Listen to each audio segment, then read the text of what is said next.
अस्सलाम वालेकुम। अभी तक मैंने आप लोगों को कुछ क्वेश्चन फाइनल अकाउंट का करा चुका हूं, जिसमें trading account, profit and loss account, partners capital account और बैलेंस शीट सभी चीज़ बनाई जाती थी। आज जो क्वेश्चन नंबर 5 मैं कराऊंगा तुम लोगों को, वो होगा थोड़ा डिफरेंट टाइप का क्वेश्चन, जिसमें ट्रेडिंग अकाउंट नहीं बनाने का है, partners capital account, profit and loss और बैलेंस शीट ही बनेगी। तो क्वेश्चन कुछ इस तरह से दिया गया है।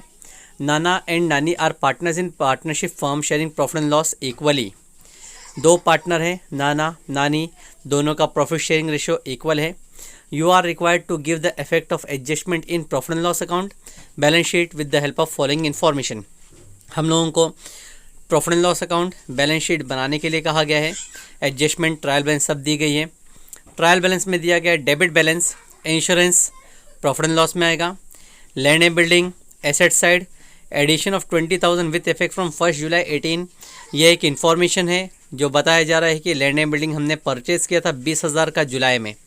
तो इसको हम डिटेल में इफेक्ट पास करेंगे, बाइफर्केशन करके बताएंगे कि साल के बिगिनिंग में कितने का था, परचेज़ कितने का हुआ, तो टोटल कितने का आया। ठीक है, जैसा यहीं पे रफली कैलकुलेट कर लेते हैं। 50,000 का टोटल लैंड एंड बिल्डिंग है, 20,000 का परचेज़ किए, यानी ओपनिंग बैलेंस होगा 30,000 का। सैलरी प्रॉफिट एंड लॉस में आएगा। Export duty profit and loss, interest भी profit and loss, furniture assets और डेटर्स एसेट। कैपिटल साइड दिया हुआ है, नाना नानी पार्टनर्स कैपिटल में जाएगा। 10% बैंक लोन टेकन ऑन 1 अक्टूबर 30,000। ये 30,000 के ऊपर 10% का ब्याज निकालना पड़ेगा। 30,000 का 10% 3,000, लेकिन 1 अक्टूबर से है तो 1 अक्टूबर के लिए हम लोग को निकालना पड़ेगा 6 मंथ का इंटरेस्ट, जो कि होता है 1,500। लेकिन अगर हम लोग देखें तो डेबिट में इंटरेस्ट ऑलरेडी दिया गया है 1,000, तो हम लोग बताएंगे डिफरेंस अमाउंट है 1,000 और 1,500 में 500, that is outstanding. Interest credit side में है, वो प्रॉफिट लॉस के क्रेडिट में आएगा, वो इनकम है हमारे लिए। और बिल पेएबल लाइबिलिटीज। एडजस्टमेंट कहा गया है, ग्रॉस प्रॉफिट अमाउंटेड टू 34,500। सिर्फ एक ही सिंगल इफेक्ट हम पास करेंगे इसका, क्योंकि ग्रॉस प्रॉफिट है, ट्रेडिंग अकाउंट के डेबिट में बचता था, ट्रेडिंग अकाउंट तो बनाया ही नहीं गया, इसलिए सिर्फ प्रॉफिट एंड लॉस के क्रेडिट में पास करेंगे। Insurance paid for 15 months with effect from 1 April 18। Insurance 15 महीने का पे किया गया है। तो जब 15 महीने का पे करना है तो हमने बता चुके पहले भी कि अगर 12 महीने से ज़्यादा का पेमेंट हुआ तो वो कहलाएगा प्रीपेड। यहाँ पे 15 महीने का पे किया है हमने। कैलकुलेशन होगा 15,000 इंश्योरेंस का अमाउंट डिवाइड बाय 15 मंथ्स, तो ओवरऑल होता है 1 मंथ का 1,000। 3 महीने का एक्स्ट्रा पे किया गया है तो 3,000 प्रीपेड माना जाएगा। प्रीपेड का इफेक्ट होगा इंश्योरेंस में से माइनस करेंगे, सेकंड इफेक्ट एसेट्स में फीड कर देंगे। थर्ड एडजस्टमेंट कहा गया है, depreciate land and building 10% and furniture 5%। Land and building के ऊपर 10% का डेप्शन और फर्नीचर के ऊपर 5% का डेप्शन निकालना है। तो लैंड एंड बिल्डिंग का डेप्शन निकालने के लिए एक रफ वर्क करना पड़ेगा, क्योंकि दो तरह के लैंड एंड बिल्डिंग है मेरे पास। एक है ओपनिंग 30,000, जिसके ऊपर 10% पूरे साल भर का आएगा 3,000, लेकिन दूसरा 20,000 जो 1 जुलाई में परचेस किया था, उसके ऊपर डेप्शन 9 मंथ्स का निकालूंगा तो आएगा 1,500। तो इस तरह से पूरा टोटल डेप्शन होगा 4,500। डेप्शन एसेट में से माइनस करेंगे, प्रॉफिट लॉस के डेबिट में आएगा। फर्नीचर के ऊपर भी डायरेक्टली डेप्शन निकाल देंगे, कोई एडजस्टमेंट है ही नहीं, डायरेक्ट डेप्शन निकालेंगे। 40,000 का 25% 2,000, सेकंड इफेक्ट प्रॉफिट लॉस के डेबिट में। Right of 1,000 bed debts and maintain 5% on RDD. ठीक है, राइट ऑफ बेड डेब्स बोला गया 1,000, तो डेटर्स में से 26 में से 1,000 रुपये माइनस करेंगे, 25 बचेगा एसेट साइड। और आरडीडी 25,000 का 5% 1,250 माइनस करेंगे, दोनों का सेकंड इफेक्ट जाएगा प्रॉफिट लॉस के डेबिट साइड में। लास्ट एडजस्टमेंट कहा गया है, closing stock is valued 34,500। Closing stock का इफेक्ट नॉर्मली ट्रेडिंग अकाउंट के क्रेडिट में आता था, जो कि ट्रेडिंग अकाउंट बनाया ही नहीं गया, तो वो इफेक्ट नहीं पास कर सकते। लेकिन सेकंड इफेक्ट जो है बैलेंस शीट के एसेट्स में वो बराबर आएगा। क्लोजिंग स्टॉक को लिखेंगे बैलेंस शीट के एसेट साइड में 34,500। ठीक है, अब हम लोग बनाएंगे फॉर्मेट सॉल्यूशन करने के लिए। सिर्फ profit and loss account, partners capital account और बैलेंस शीट। ठीक है, तो इस तरह से हमारा सॉल्यूशन स्टार्ट होगा। सबसे पहले हम लोग प्रॉफिट एंड लॉस में लिख के रखेंगे बेड डेब्स का, bad debts, new RDD, old RDD. Adjustment number 1, gross profit amounted to ₹34,500। हम लोग डायरेक्टली एक ही इफेक्ट पास करेंगे प्रॉफिट लॉस के क्रेडिट में, by gross profit brought down जिसका अमाउंट है 34,500। Second, insurance paid for 15 month with effect from 1 April 18। इंश्योरेंस हमने 15 मंथ्स के लिए पे किया है, तो इंश्योरेंस हम लोग लिखेंगे डेबिट में टू इंश्योरेंस, और अमाउंट चेक करें जिसका अमाउंट दिया गया 15,000 ट्रायल बेंस में। 15 मंथ्स के लिए पे किया है तो वो होगा प्रीपेड। प्रीपेड का कैलकुलेशन करते हैं 15,000 15 मंथ्स के लिए था, तो जब कैलकुलेट करते हैं तो आंसर आता है 1,000, लेकिन 3 महीना आगे गया है, 1,000 मल्टीप्लाई बाय 3 करेंगे तो अपना आंसर मिलेगा 3,000, यानी प्रीपेड का आंसर जो है वो 3,000 है। 15,000 में से 3,000 माइनस कर दे तो बचा 12,000। ये 3,000 जो प्रीपेड है इसका सेकंड इफेक्ट हम लोग पास करेंगे एसेट साइड में, प्रीपेड इंश्योरेंस जिसका अमाउंट है 3,000। नेक्स्ट कहा गया है depreciate land and building 10%, furniture 5%। Land and building के ऊपर डेप्रिशिएशन है 10%। लैंड एंड बिल्डिंग देखेंगे अगर तो दिया है 50,000, लेकिन नीचे था addition of 20,000 with effect from 1 July. तो यहाँ पे मैं थोड़ा डिटेल में बताऊंगा इसको। ओपनिंग OPEN आएंगे, ओपनिंग, फिर प्लस करूंगा उसमें परचेस, फिर हुआ मेरा टोटल, अब उसमें से मैं माइनस करूंगा डेप्रिसिएशन। ठीक है, तो टोटल मेरे पास है लैंड एंड बिल्डिंग का 50,000। टोटल लैंड एंड बिल्डिंग का अमाउंट जो है वो 50,000 है। क्लियरली बोला गया एडिशन 20,000 1 जुलाई को किया गया, तो यहाँ पे परचेस के बाजू में मैं डेट लिखता हूँ 1 जुलाई। ठीक है, ये मैंने परचेस किया है 20,000 का, तो यानी कि मैं बोल सकता हूँ कि साल के शुरुआत में मेरे पास 30,000 रुपए का लैंड एंड बिल्डिंग था। डिफरेंस 50,000 माइनस 20,000 30,000 होता है। ठीक है, तो ओपनिंग बैलेंस जो था मेरा लैंड एंड बिल्डिंग का 30,000 था।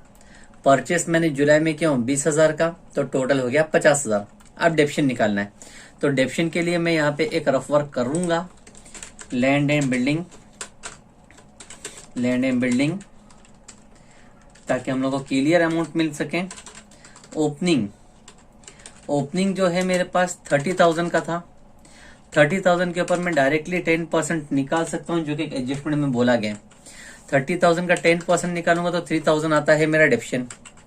लेकिन जो मैंने परचेस किया हूँ, परचेस का अमाउंट है 20,000। 20,000 के ऊपर 10% तो मुझे कैलकुलेट करना है, 2,000 होता है।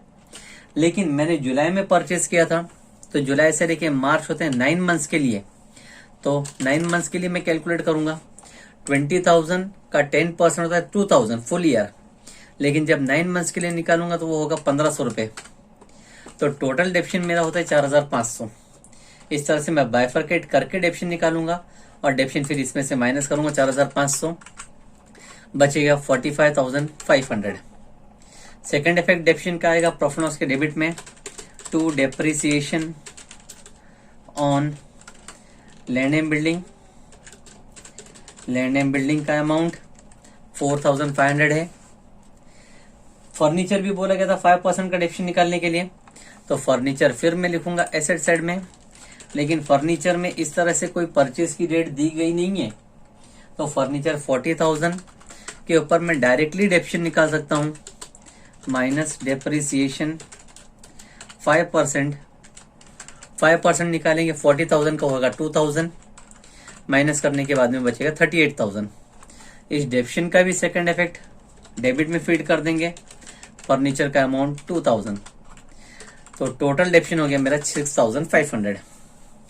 ठीक है, अब right of 1,000 for bed days and maintain RDD 5% debtors. Bed days बोला है 1,000 रुपए निकालने, और RDD बोला है 5% निकालने, तो दोनों चीज डेटर्स पे निकलेगी। बैलेंस शीट में लिखेंगे डेटर्स का अमाउंट दिया गया 26,000। पहले मैं माइनस करूंगा 9 माइनस न्यू बेड डेब्स, जिसका अमाउंट कहा गया 1,000। 26 में से 1 माइनस किया तो 25,000 बचा मेरे पास। अब 25,000 जो नेट बच रहा है उसके ऊपर मैं निकालूंगा न्यू RDD, और न्यू RDD का परसेंटेज भी क्लियरली बोला गया है 5%। 25,000 का 5% मुझे कैलकुलेट करने का है, तो 25,000 का 10% अगर मैं निकालूंगा 2,500 आएगा। 5% हाफ है, मतलब 1250। डिफरेंस निकालेंगे, माइनस करें 25, माइनस 1250 23,750 आता है। अब ये न्यू बेड डेब्स हो या न्यू आरडीडी हो, ये दोनों का इफेक्ट हम लोग प्रॉफिट लॉस के डेबिट में पास करेंगे। न्यू बेड डेब्स का अमाउंट आया है 1,000 और न्यू आरडीडी का अमाउंट आया है 1250। लास्ट का है closing stock is value 34,500। Closing stock का वैल्यू है 34,500, जिसको डायरेक्टली बैलेंस शीट में लिख देंगे बाय क्लोजिंग स्टॉक, जिसका अमाउंट है 34,500। इस तरह से एडजस्टमेंट कंप्लीट हो गए। अब पोस्टिंग करना शुरू करता हूं। पोस्टिंग ट्रायल बैलेंस से इंश्योरेंस कहा गया था, जिसकी मैंने पोस्टिंग कर चुका हूं। लैंड एंड बिल्डिंग कहा गया था, वो भी बैलेंस शीट में पोस्टिंग हो चुकी है। उसके बाद में कहा गया सैलरी, सैलरी को लिखूंगा प्रॉफिट एंड लॉस में, 2 सैलरीज, सैलरीज का अमाउंट कहा गया है 5,000। Export duty profit and loss में ही आएगा, एक्सपोर्ट ड्यूटी जिसका अमाउंट कहा गया है 2,500। इंटरेस्ट 1,000 है, तो लिखूंगा 2 इंटरेस्ट 1,000, लेकिन इनर कॉलम में लिख रहा हूं क्योंकि इसके ऊपर एक हिडन एडजस्टमेंट है। फर्नीचर एसेट्स में हो चुका है, डेटर्स भी हो चुका। कैपिटल कहा गया है नाना नानी, हम लोग पार्टनर कैपिटल में लिखेंगे बाय बैलेंस ब्रॉट डाउन। दोनों का अमाउंट है 50,000 ईच, हर एक कॉलम में 50,000। 10% बैंक लोन टेकन ऑन 1 अक्टूबर, ये लाइबिलिटी में आएगा। 10% बैंक लोन, और ब्रैकेट में मैं डेट भी लिखता हूं जो कि दिया है 1 अक्टूबर। ठीक है, अमाउंट दिया गया 30,000। अब इसी के ऊपर मैं अगर ध्यान से देखूं, 30,000 का लोन लिया है 10% पे, मतलब 3,000 का ब्याज पे करना पड़ेगा। 30,000 का 10% 3,000, लेकिन अक्टूबर में लिए हैं तो ब्याज होता है आधे साल का, यानी 1,500।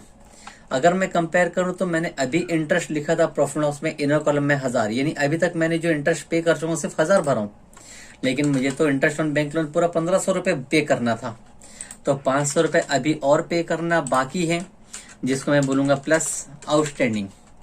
ये आउटस्टैंडिंग इंटरेस्ट है, इसलिए मैंने इंटरेस्ट का अमाउंट इनर कॉलम में लिखा था।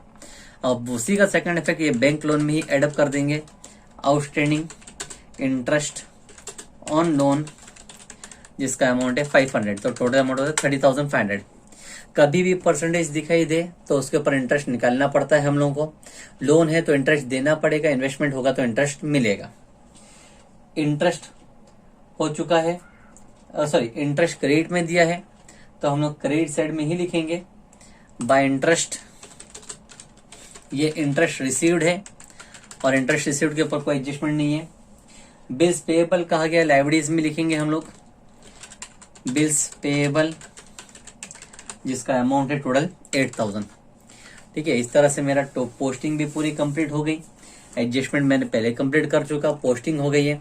अब टैली करता हूँ। सबसे पहले प्रॉफिट लॉस में बेड डेप्स चेक करता हूँ। ओल्ड बेड डेप्स नहीं है 0, न्यू है 1,000, न्यू आरडीडी 1,250, ओल्ड आरडीडी नहीं है मतलब 0। टोटल करें तो आएगा 2250। अब टैली करना शुरू करते हैं डेबिट साइड से ही। 2250 plus 12,000 plus 6,500 plus 5,000 plus 2,500 and plus 1,500, तो टोटल होता है 29,750।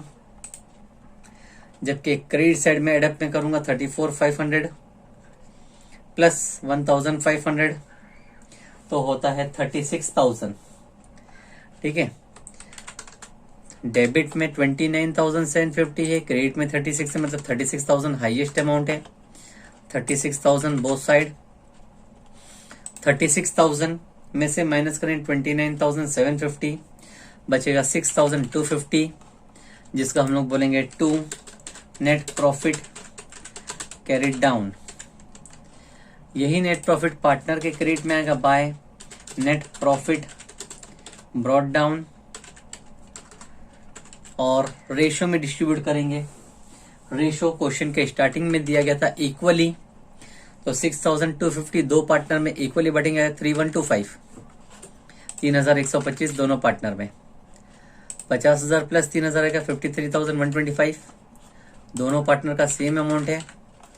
अब इन दोनों में से कुछ हम लोग को डिडक्ट करना नहीं है, इसलिए मैंने सब डायरेक्टली लिखते गया हूँ। माइनस नहीं करना, मतलब 53,125 ही बैलेंस बचेगा दोनों पार्टनर का, और दोनों पार्टनर में हम लोग को लिखना पड़ेगा थ्रू बैलेंस कैरिड डाउन। यही बैलेंस लायबिलिटी साइड में आएगा। कैपिटल, पहला पार्टनर नाना, सेकंड पार्टनर नानी, और अमाउंट दोनों का है 53,125, 53,125, 53,125। टोटल करते हैं 50 प्लस 50, 1,06,250। अब लास्ट काम है बैलेंस शीट को टैली करना। बैलेंस शीट टैली करते हैं। पहला है 30,500 प्लस 8,000 प्लस 1,06,250। तो टोटल अमाउंट मेरा टैली का रहा है 1,44,750। एसेट साइड में भी टोटल करते हैं 3,000 प्लस 45,500 प्लस 38,000 प्लस 38,000 के बाद में 23,750 और फिर लास्ट है 34,500। तो टैली हो गया है मेरा अकाउंट 1,44,750। ठीक है, इस तरह से मेरा एडजस्टमेंट पूरा सॉल्व हो जाएगा। आप लोग पूरा क्वेश्चन सॉल्यूशन कॉपी करें नोटबुक में, ठीक है, तो ही सॉल्यूशन पूरा सही से समझ में आएगा आप लोगों को। Thank you.